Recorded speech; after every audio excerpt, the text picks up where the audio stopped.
బాగా ఆకలేస్తుంది. అందుకే ఇంట్లో నోరు జుమ్ అనేది ఒక బ్రెడ్ హల్వా చేసుకుందాం స్వీట్ది. ఇప్పుడు పడుతుంది. బ్రెడ్ హల్వా చేసుకోవాలంటే ఏం కావాలండి? మాకు తెలీదు. ఫస్ట్ బ్రెడ్ సైజెస్ చేసుకోవాలి.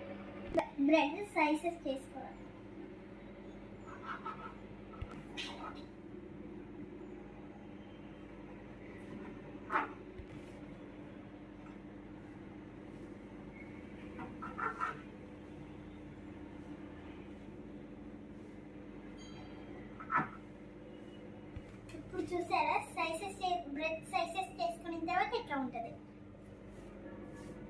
తీసుకోవాలి. ఇది పంకిన్ ఇంకా సన్ఫ్లవర్ సీడ్స్,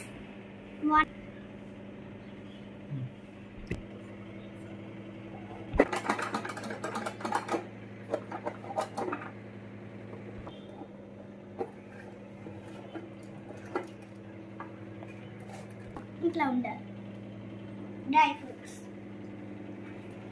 ఈ డ్రై ఫ్రూట్స్ ని గీ రోస్ట్ చేసుకుందాము. ఈ డ్రై ఫ్రూట్స్ తో చేసుకుందాం. గీ రోస్ట్. డ్రై ఫ్రూట్స్ అన్ని గీ రోస్ట్ చేస్తున్నారు. ఒక పక్కనేమో షుగర్ పాయసం చేస్తారు. ఇదిగోండి.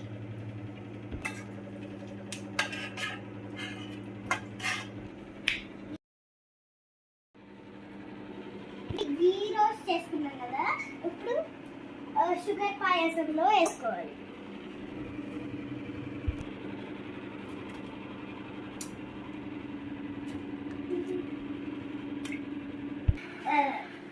బ్రెడ్ హల్వా అయిపోయిన తర్వాత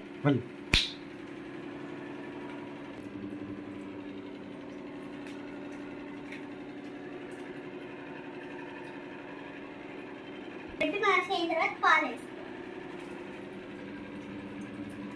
రేట్ అన్ని మంచిది కాదు పిల్లలకి. చెప్పు.